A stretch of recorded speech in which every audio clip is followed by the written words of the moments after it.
Hormuz കടലിടുക്കിന്റെ സുരക്ഷ ഉറപ്പാക്കാൻ സഖ്യകക്ഷികൾ സഹകരിച്ചില്ലെങ്കിൽ നേറ്റോയുടെ ഭാവി അപകടത്തിലാകുമെന്ന് പ്രസിഡന്റ് ഡൊണാൾഡ് ട്രംപ് കടുത്ത മുന്നറിയിപ്പ് നൽകി. നേറ്റോ രാജ്യങ്ങൾ ഈ വിഷയത്തിൽ അമേരിക്കയെ സഹായിക്കുന്നില്ലെങ്കിൽ അത് സഖ്യത്തിന്റെ നിലനിൽപ്പിനെ തന്നെ ബാധിക്കുമെന്ന് ട്രംപ് വ്യക്തമാക്കി. വളരെ മോശമായ ഒരു ഭാവി ആയിരിക്കും നേറ്റോയെ കാത്തിരിക്കുന്നത് എന്നാണ് അദ്ദേഹം പറഞ്ഞത്. തന്ത്രപ്രധാനമായ ഈ സമുദ്രപാതയുടെ ഗുണഫലങ്ങൾ അനുഭവിക്കുന്ന രാജ്യങ്ങൾ ഇറാന്റെ ഭീഷണികളെ നേരിടാൻ മൈൻ സ്വീപ്പറുകൾ പോലുള്ള സൈനിക സജ്ജീകരണങ്ങൾ നൽകി അതിന്റെ സംരക്ഷണ ചുമതലയിൽ പങ്കുചേരണമെന്ന് അദ്ദേഹം ആവശ്യപ്പെട്ടു. ഇറാനെതിരെ സമീപകാല സൈനിക നീക്കങ്ങളിൽ ഉടനടി നാവിക പിന്തുണ നൽകുന്നതിൽ പരാജയപ്പെട്ട ബ്രിട്ടീഷ് നേതൃത്വത്തെയും അദ്ദേഹം രൂക്ഷമായി വിമർശിച്ചു. ആഗോള പ്രതിരോധ ഉത്തരവാദിത്തങ്ങൾ തുല്യമായി വിഭജിക്കണമെന്ന് ആഹ്വാനം ചെയ്ത പ്രസിഡന്റ് നിലവിലെ സഖ്യം ഒരു വൺ വേ സ്ട്രീറ്റ് ആണെന്നും വിശേഷിപ്പിച്ചു. ഹോർമുസ് കടലിടുക്കിന്റെ സുരക്ഷയ്ക്കായി മറ്റു രാജ്യങ്ങൾ പണം ചെലവാക്കണമെന്നും സൈന്യത്തെ അയക്കണമെന്നുമാണ് ട്രംപിന്റെ ആവശ്യം. യുക്രൈനിന് അമേരിക്ക നൽകുന്ന സഹായങ്ങൾ എടുത്തു പറഞ്ഞുകൊണ്ട് അമേരിക്കയ്ക്ക് ആവശ്യമുള്ളപ്പോൾ ആരും കൂടെ നിൽക്കുന്നില്ലെന്ന് അദ്ദേഹം കുറ്റപ്പെടുത്തി. ട്രംപിന്റെ ആഹ്വാനം ഉണ്ടായിട്ടും ഓസ്ട്രേലിയ, ജപ്പാൻ തുടങ്ങിയ പ്രധാന രാജ്യങ്ങൾ ഈ ദൗത്യത്തിലേക്ക് കപ്പലുകൾ അയക്കില്ലെന്ന് അറിയിച്ചു കഴിഞ്ഞു. നിലവിലെ സാഹചര്യത്തിൽ എസ്കോർട്ട് കപ്പലുകളെ അയക്കാൻ പദ്ധതിയില്ലെന്ന് ജപ്പാൻ പ്രധാനമന്ത്രി സന തക്കായിച്ചി പാർലമെന്റിൽ വ്യക്തമാക്കി. യുദ്ധമേഖലയിലേക്ക് സൈന്യത്തെ അയക്കുന്നതിലെ നയപരമായ ബുദ്ധിമുട്ടുകൾ അവർ ചൂണ്ടിക്കാട്ടി. അന്താരാഷ്ട്ര കപ്പൽ ഗതാഗതം പ്രധാനമാണെങ്കിലും നിലവിൽ കപ്പലുകളെ അയക്കാൻ പദ്ധതിയില്ലെന്ന് ഓസ്ട്രേലിയൻ ക്യാബിനറ്റ് മന്ത്രി കാതറിൻ കിങ് സ്ഥിരീകരിച്ചു.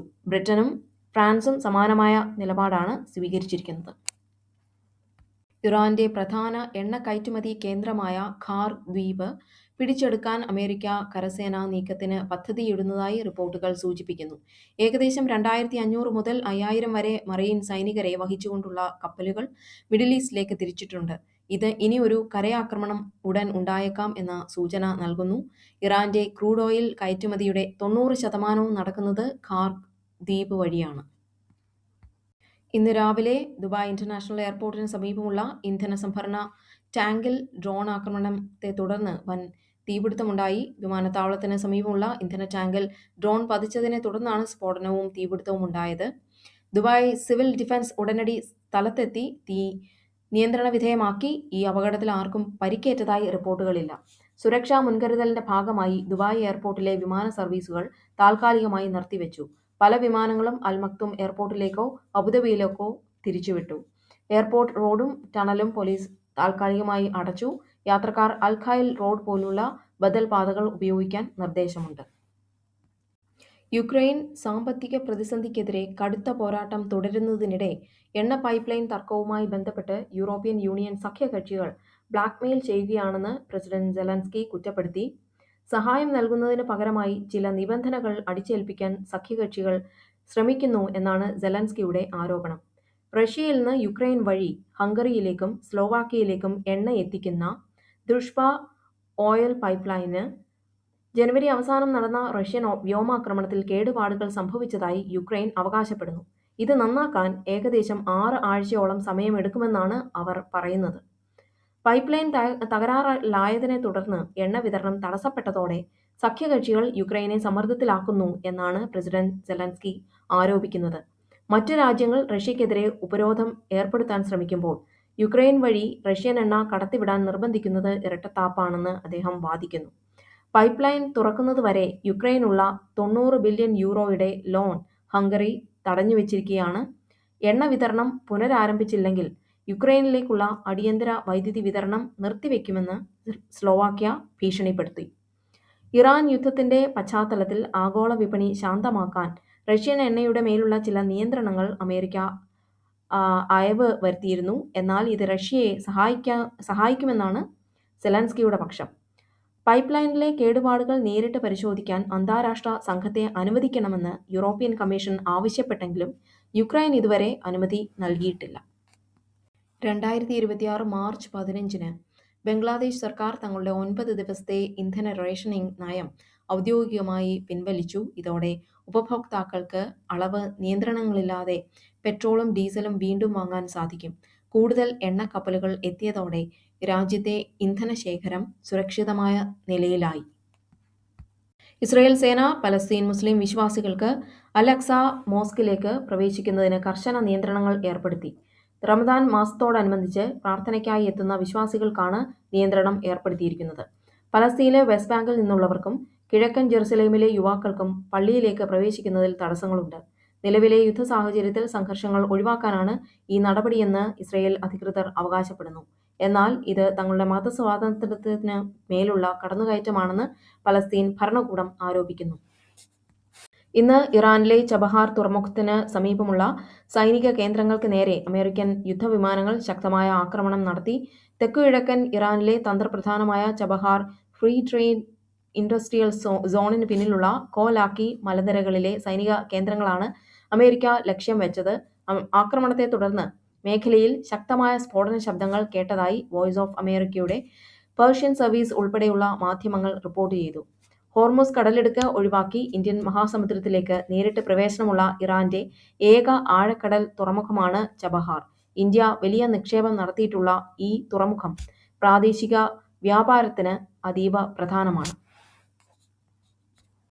2026 ഓസ്കാർ പുരസ്കാരങ്ങൾ പ്രഖ്യാപിച്ചു. മികച്ച ചിത്രം വൺ ബാരൽ ആഫ്റ്റർ അനദർ. മികച്ച നടൻ മൈക്കൽ ബി ജോർഡൻ. മികച്ച നടി ജെസി ബക്ലി. മികച്ച സംവിധായകൻ സ്റ്റീവൻ സ്പിൽബർഗ്. മികച്ച സഹനടൻ സാമുവൽ എൽ ജാക്സൺ. മികച്ച സഹനടി ടോണി കോലറ്റ്. ഏറ്റവും കൂടുതൽ അവാർഡുകൾ നേടിയ ചിത്രം വൺ ബാരൽ ആഫ്റ്റർ അനദർ. മികച്ച ചിത്രം, മികച്ച സംവിധായകൻ ഉൾപ്പെടെ 6 പുരസ്കാരങ്ങളാണ് ഈ ചിത്രം സ്വന്തമാക്കിയിരിക്കുന്നത്.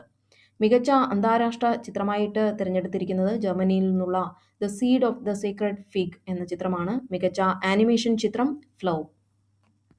അമേരിക്ക ഇസ്രയേൽ ഇറാൻ സംഘർഷം തുടരുന്നതിനിടയിൽ ഇന്ത്യൻ പതാക വഹിച്ച ക്രൂഡ് ഓയിൽ ടാങ്കറായ ജഗ് ലാഡ്കി ഇന്ന് ഹോർമുസ് കടലിടുക്കിന് സമീപമുള്ള അതിശക്തമായ സുരക്ഷാ ഭീഷണിയുള്ള മേഖലയിൽ നിന്ന് വിജയകരമായി പുറത്തുകടന്നു. ഇറാനിയൻ സേനയുടെ ഭാഗത്തു നിന്നുള്ള ഭീഷണികൾക്കിടയിലും ഇന്ത്യൻ നാവികസേനയുടെ സഹായത്തോടെയാണ് കപ്പൽ ഈ അപകട മേഖല പിന്നിട്ടത്. ഗുജറാത്തിലെ ജാംനഗർ റിഫൈനറിയിലേക്കുള്ള ക്രൂഡ് ഓയിലുമായാണ് ഈ കപ്പൽ വരുന്നത്. ഹോർമുസ് കടലിടുക്കിന് സമീപം വിന്യസിച്ചിട്ടുള്ള ഇന്ത്യൻ യുദ്ധക്കപ്പലായ INS കൊൽക്കത്ത ജഗ് ലാഡ്കിക്ക് ആവശ്യമായ സുരക്ഷാ കവചം ഒരുക്കി. അന്താരാഷ്ട്ര എണ്ണ വിതരണം തടസ്സപ്പെട്ടിരിക്കുന്ന സാഹചര്യത്തിൽ ഇന്ത്യൻ കപ്പൽ സുരക്ഷിതമായി പുറത്തെത്തിയത് രാജ്യത്തെ ഇന്ധന വിപണിക്ക് വലിയ ആശ്വാസമാണ്. കട്ടക്കിലെ SEB മെഡിക്കൽ കോളേജ് ICUവിലുണ്ടായ വൻ തീപിടുത്തത്തിൽ 10 രോഗികൾ കൊല്ലപ്പെട്ടു. മരിച്ചവരുടെ കുടുംബങ്ങൾക്ക് പ്രധാനമന്ത്രി മോദി 2 ലക്ഷം രൂപ ധനസഹായം പ്രഖ്യാപിച്ചു. 5 സംസ്ഥാനങ്ങളിലെ തിരഞ്ഞെടുപ്പ് തീയതികൾ പ്രഖ്യാപിച്ചു. കേരളം, അസം, പുതുച്ചേരി എന്നിവിടങ്ങളിൽ ഏപ്രിൽ 9 ഒറ്റഘട്ടമായി വോട്ടെടുപ്പ് നടക്കും. തമിഴ്നാട്ടിൽ ഏപ്രിൽ 23-നും പശ്ചിമ ബംഗാളിൽ ഏപ്രിൽ 23, 29 തീയതികളിൽ 2 ഘട്ടങ്ങളായും വോട്ടെടുപ്പ് നടക്കും. തിരഞ്ഞെടുപ്പ് പ്രഖ്യാപനത്തിന് പിന്നാലെ പശ്ചിമ ബംഗാൾ DGPയെയും ചീഫ് സെക്രട്ടറിയെയും തിരഞ്ഞെടുപ്പ് കമ്മീഷൻ മാറ്റി. കേന്ദ്ര തിരഞ്ഞെടുപ്പ് കമ്മീഷന്റെ ഔദ്യോഗിക പ്രഖ്യാപന പ്രകാരം വിജ്ഞാപനം മാർച്ച് 11 പുറപ്പെടുവിച്ചിരുന്നു.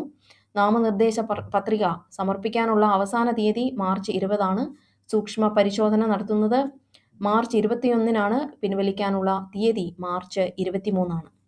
തിരഞ്ഞെടുപ്പ് പ്രഖ്യാപനത്തോടെ സംസ്ഥാനത്ത് മാതൃകാ പെരുമാറ്റച്ചട്ടം നിലവിൽ വന്നു. ഇനി പുതിയ വികസന പദ്ധതികളോ ആനുകൂല്യങ്ങളോ പ്രഖ്യാപിക്കാൻ സർക്കാരിന് അനുമതി ഉണ്ടാകില്ല. ഇതിനകം പ്രഖ്യാപിച്ച പദ്ധതികളുടെ ഉദ്ഘാടനങ്ങൾക്കും നിയന്ത്രണമുണ്ടാകും. തിരഞ്ഞെടുപ്പ് സ്വതന്ത്രവും നിഷ്പക്ഷവുമായി നടത്താൻ IPS, IAS ഉദ്യോഗസ്ഥരുടെ വിപുലമായ സ്ഥലം മാറ്റത്തിന് തെരഞ്ഞെടുപ്പ് കമ്മീഷൻ നിർദ്ദേശം നൽകിയിട്ടുണ്ട്.